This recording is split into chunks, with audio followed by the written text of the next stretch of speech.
بسم اللہ الرحمن الرحیم۔ اللہ اکبر، سبحان اللہ، الحمد للہ، استغفر اللہ،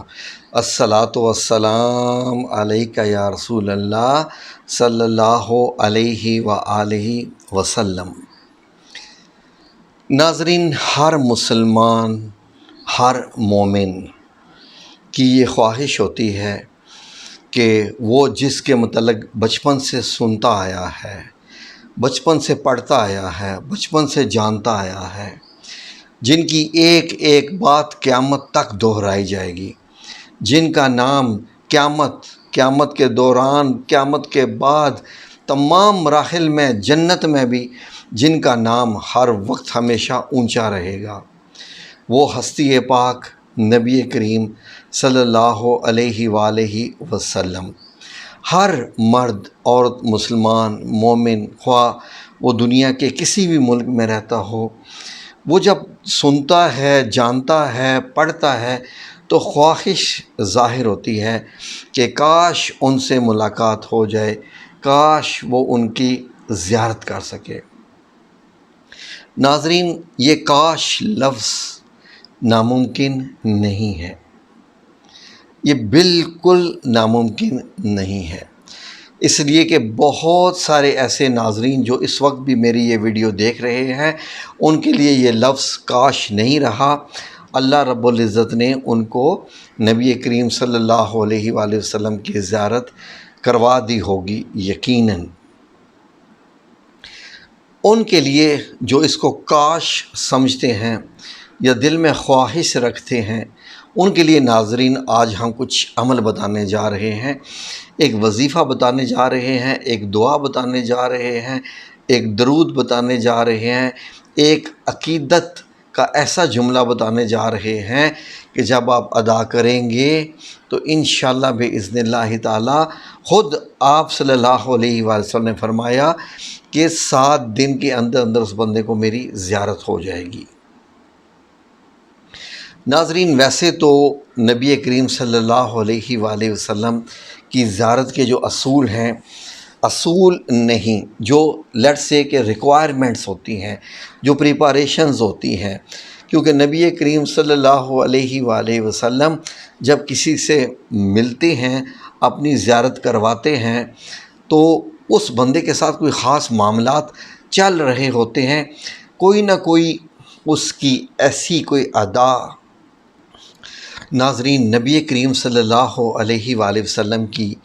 زیارت جب بھی کسی انسان کو نصیب ہوئی، وہ ان دنوں یقیناً کچھ خاص معاملات میں وہ انسان ہوتا ہے،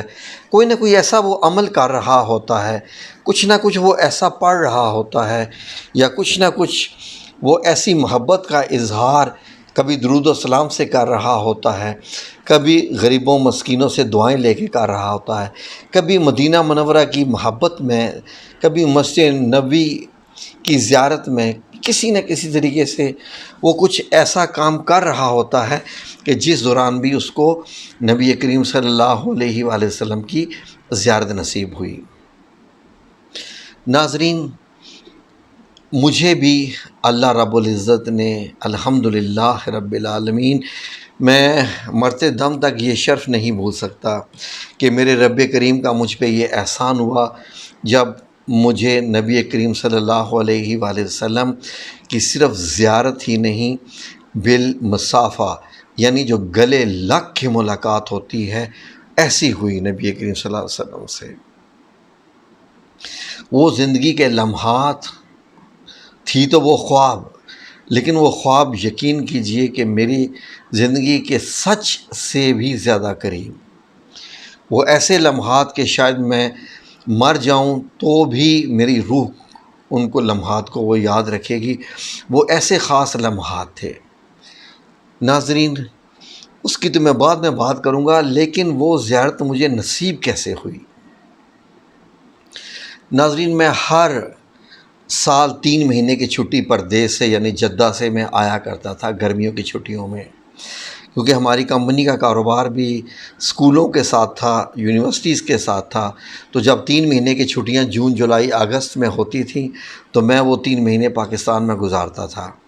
تو میں پاکستان میں آیا تو شوق چڑھا کہ آپ صلی اللہ علیہ وآلہ وسلم کی زندگی کے بارے میں سنا تو بہت ہے، لوگوں سے، کتابوں سے، کیوں نہ مکمل جانا جائے، پڑھا جائے۔ تو میں ایک سیرت النبی کی کتابوں کا ایک سلسلہ ہے، ایک سیٹ ہے جس کا نام ہے ضیاء النبی۔ یہ پیر کرم اللہ شاہ ازہری صاحب کی جو ہے وہ لکھی ہوئی جو کتاب، مجھے پتہ بھی نہیں تھا کہ کتابوں کو کیسے پڑھتے ہیں، اتنی کتابوں کو ایسی، بس شوق تھا، لایا اور روزانہ میں اس کو پڑھتا تھا۔ میری مسز بھی مجھے کہتی تھی کہ آپ خالی خود ہی پڑھتے ہیں، ذرا اونچی آواز میں پڑھیں، تو میں بھی اس سے مستفید ہوں۔ تو ناظرین یقین کیجئے کہ جب میں نے یہ کتابوں کا سیٹ پڑھنا شروع کیا ضیاء النبی کا، ضروری نہیں ضیاء النبی، باقی بھی علامہ سید سلیمان ندوی کا بھی سیرت النبی ہے، علامہ شبلی نعمانی کی بھی ہے، تو میں نے جو پڑھی میں وہ بتا رہا ہوں۔ جوں میں وہ جلدیں پڑھتا گیا، ایک ایک کر کے کرتے یقین کیجئے کہ ایسا لگا کہ جیسے میں سب سے پہلے مکہ المکرمہ پہنچ گیا۔ جس طریقے سے وہ بیان کی گئی تھی، وہ گلیاں، وہ گھر، وہ منظر، وہ سارا سما، ایسے ہی مجھے لگتا تھا کہ میں واقعی مکہ المکرمہ میں پہنچ کے آپ صلی اللہ علیہ وآلہ وسلم کے شب و روز دیکھ رہا ہوں، سب کچھ میری آنکھوں کے سامنے ہے۔ ایسے منظر ناظرین، منظر کشی کی گئی۔ میں پڑھتا گیا، یقین کیجئے کہ ایک دن جب اس واقعے کے پہنچے، واقعے پر کہ آپ صلی اللہ علیہ وآلہ وسلم سجدے میں گئے ہوئے تھے اور ایک دشمن، ایک کافر نے آپ صلی اللہ علیہ وآلہ وسلم پہ اونٹ کی اوجری لا کے ڈال دی۔ آپ نے سجدہ لمبا کر دیا اور باقی کافروں نے مذاق بنانا شروع کر دیا۔ حضرت فاطمہ تو زہرا چھوٹی سی تھی، آئیں اور اپنے باپ کے پشت سے وہ اوجری ہٹائی، اور وہ کتنی بھاری ہوگی، اور آپ صلی اللہ علیہ وسلم نے ان کو کچھ نہیں کہا، اور حضرت فاطمہ تو زہرا 6 سال کی ہوں گی یا 5 سال کی، ننھے منہ سے، ننھے ہاتھوں سے ہٹایا، اور ان کافروں کو جو ہے وہ، کیونکہ وہ مذاق بنا رہے تھے، تو جو بھی انہوں نے کہہ رہی ہوں گی کہ کیوں میرے والد محترم پہ اتنا ظلم کر رہے ہو۔ یہ لمحہ تھا کہ میں نے اور میری مسز نے رونا شروع کر دیا۔ رونے کی ایسی ہچکی بند گئی کہ یقین کیجئے کہ رکنا مشکل ہو گیا، کہ مذہب اسلام کی خاطر، اسلام پھیلانے کی خاطر آپ صلی اللہ علیہ وآلہ وسلم نے ایسی مشکلیں جھیلی، کوئی ذاتی فائدہ نہیں تھا، اور پھر امت کے لیے جو درد، امت کے لیے جو دعائیں، یقین کیجئے کہ مجھے وہ وقت یاد ہے کہ جس کو کہتے ہیں نا رکت تاریخ ہو جانا، یہ وہ معاملہ کچھ ہمارے ساتھ ہو گیا تھا۔ آنسو رک نہیں پا رہے تھے، تو 1 مہینے کے بعد ہم امید کر رہے تھے کہ مطلب ڈیلیوری تھی میری مسز کی، تو میں نے دعا کی، یا رب العزت جو بھی ہونا ہے، لڑکا ہے تو اس کو لڑکی بنا دے، کیونکہ میں نے اس کا نام فاطمہ رکھنا ہے۔ میری بھی یہ خواہش ہے کہ میرے گھر میں بھی فاطمہ پیدا ہو۔ تو اسی رات ناظرین، وہی رات ہے یقیناً، میں سویا اور فجر کی نماز سے پہلے مجھے آپ صلی اللہ علیہ وآلہ وسلم کی زیارت ایسے ہوئی، اس سے پہلے 1,24,000 پیغمبروں کی زیارت ہوئی، تمام کے تمام پیغمبروں کی۔ میرے چینل پہ وہ ویڈیو لگی ہوئی ہے، تو وہ میں اوپر جو لنک آ رہا ہے وہ آپ میرے چینل پہ جا کے دیکھ سکتے ہیں، ویڈیو لمبی ہو جائے گی، میں اس لیے بتا نہیں رہا۔ تو 1,24,000 پیغمبروں میں سے میں نے یہ پسند کیا کہ مجھے آپ صلی اللہ علیہ وسلم نظر آئیں، تو اللہ رب العزت نے مجھ پہ احسان کر دیا، اور آپ صلی اللہ علیہ وسلم کا چہرہ اور آپ کے ساتھ حضرت ابو بکر صدیق رضی اللہ تعالیٰ عنہ کھڑے میری آنکھوں میں آج بھی ایسے ہی ہے، اور آپ کو میں نے گلے لگایا، آپ کے چہرہ مبارک کی طرف دیکھا، اور پھر آپ صلی اللہ علیہ وسلم نے میرے کندھے پہ ہاتھ رکھا ایک طرف، اور حضرت ابو بکر صدیق رضی اللہ تعالیٰ عنہ نے ایک طرف رکھا، اور مجھے ایک سمت میں لے کے گئے، اور وہ سمت ابھی ہم چل ہی رہے تھے کہ خواب وہاں پر جو ہے وہ ختم ہوا۔ تو یہ ناظرین میں یہ سمجھتا ہوں، کیونکہ بار بار نام آ رہا تھا حضرت محمد صلی اللہ علیہ وآلہ وسلم، صلی اللہ علیہ وآلہ وسلم، بار بار ہم پڑھ رہے تھے، اور دل کے اندر ایسی محبت جاگی کہ اللہ رب العزت نے وہ کرم کر دیا جو کہ میری زندگی پر سب سے، اللہ کے تو خیر کرم اتنے ہیں کہ نہ گن سکتے ہیں نہ گنوا سکتے ہیں، کچھ بھی نہیں، لیکن میں یہ سمجھتا ہوں کہ وہ دن، وہ لمحہ میری زندگی کا سب سے زیادہ قیمتی لمحہ تھا، اور پھر اللہ نے بیٹی عطا فرمائی تو میں نے نام بھی فاطمہ رکھا۔ تو میں یہ سمجھتا ہوں کہ آپ صلی اللہ علیہ وسلم کی محبت انتہائی ضروری ہے۔ عقیدت وہ کہاں سے آئے؟ ناظرین یہ محبت کہاں سے آئے؟ یہ محبت لفظوں سے پیدا نہیں ہو سکتی۔ محبت جب انسان کسی سے کرتا ہے تو تبھی کرتا ہے جب اس کے متعلق بہت جان جاتا ہے۔ جیسے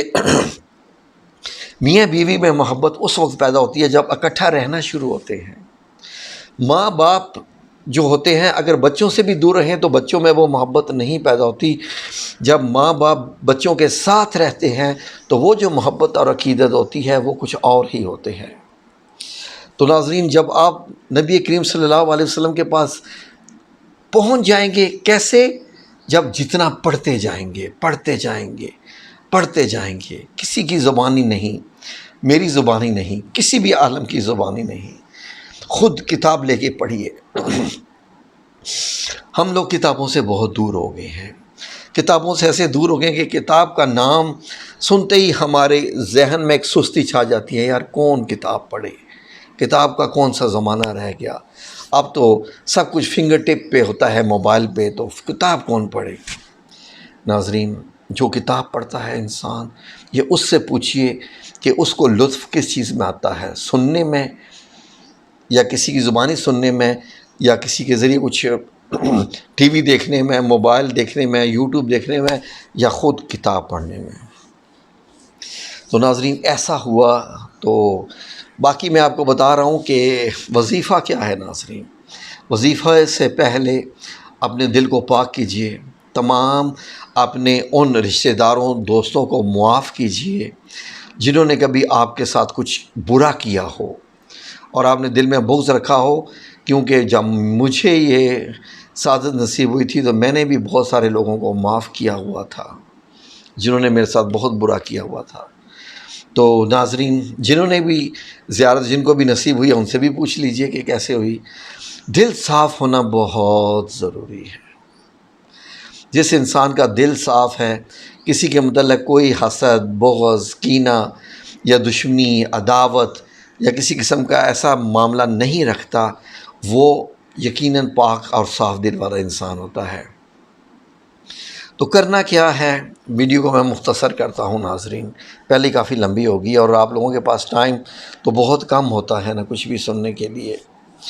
حضرت ابن عباس رضی اللہ تعالیٰ عنہ نے فرمایا کہ حضور نبی کریم صلی اللہ علیہ وآلہ وسلم فرمایا کہ جو مومن، دیکھیے اب مسلمان کی بات نہیں ہو رہی، جو مومن وہی ہوتا ہے جو اپنا دل صاف رکھتا ہے اور باقی جو اسلام کی جو رکن ہیں وہ سارے پورے کرتا ہے اور محبت رکھتا ہے دوستوں سے، دشمنی تو اس کی ہوتی ہی نہیں ہے، اور ہر ایک سے وہ بس ایک نیکی کی امید رکھتا ہے اور نیکی ہی کرتا ہے ہر ایک سے۔ باقی مومن کی بھی اپنی ڈیفینیشن ہے، وہ ایک علیحدہ ویڈیو میں بتائیں گے۔ جو مومن جمعہ کی رات دو رکعت اس طرح پڑھے کہ ہر رکعت میں سورہ فاتحہ کے بعد، یعنی سورہ فاتحہ پڑھنے کے بعد 25 مرتبہ سورہ اخلاص پڑھے، یعنی قل هو اللہ احد، دونوں رکعت میں سورہ جو فاتحہ کے بعد یعنی الحمدللہ رب العالمین کے بعد 25 بار سورہ اخلاص پڑھے۔ اس کے بعد یہ رکعت ادا کرنے کے بعد دونوں رکعت، اس کے بعد کیا کرے؟ تسبیح کرے 1000 دفعہ ایک درود شریف کی، اور وہ درود شریف کیا ہے سنیے غور سے، اسکرین پہ بھی لکھا ہوا آ رہا ہے، سن لیجئے۔ 1000 پڑھنا ہے، 1000 بار۔ اللہم صلی علی محمد النبی الامی، یہ ابھی میں آپ کو حدیث پاک سنا رہا ہوں۔ اور آگے پھر آپ نے فرمایا تو آنے والے جمعے سے پہلے خواب میں میری زیارت کرے گا، جو میری زیارت کرے گا اللہ اس کے گناہ معاف کر دے گا۔ ایک اور یہ طبرانی المعجم الاوسط کی حدیث ہے، حدیث 173 رقم 6111۔ ایک اور حدیث ہے جو سنن ابو داؤد میں آئی ہے، حدیث نمبر 2581۔ اس میں یہ ہے کہ عقبہ بن عمرو انہوں نے اس کو روایت کیا ہے، آگے لے کے گئے ہیں اس حدیث کو، اور فرمایا کہ ابو سعید انصاری رضی اللہ تعالیٰ عنہ سے یہی حدیث مروی ہے۔ اس میں ہے کہ آپ صلی اللہ علیہ وآلہ وسلم نے فرمایا کہ یوں کہو، یعنی زیارت کرنے کے لیے یوں کہو، اللہم صلی علی محمد نبی الامی وعلی آل محمد۔ اسکرین پہ اب یہ بھی لکھی ہوئی آ رہی ہے، اس میں وعلی آل محمد کا اضافہ ہوا ہے، یعنی اے اللہ نبی امی محمد صلی اللہ علیہ وسلم اور آپ کی آل پر اپنی رحمت نازل فرما، سلام بھیج۔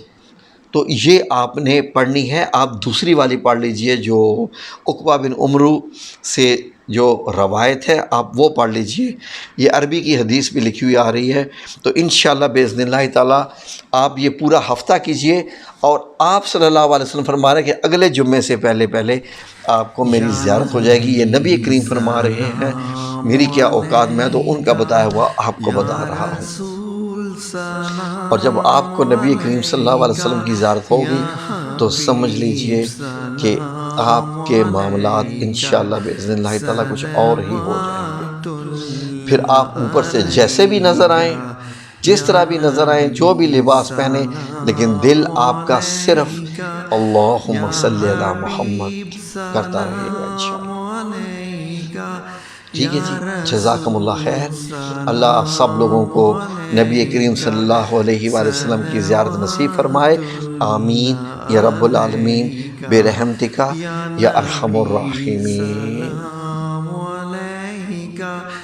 یا رسول سلام علیکہ، یا حبیب سلام علیکہ، صلوات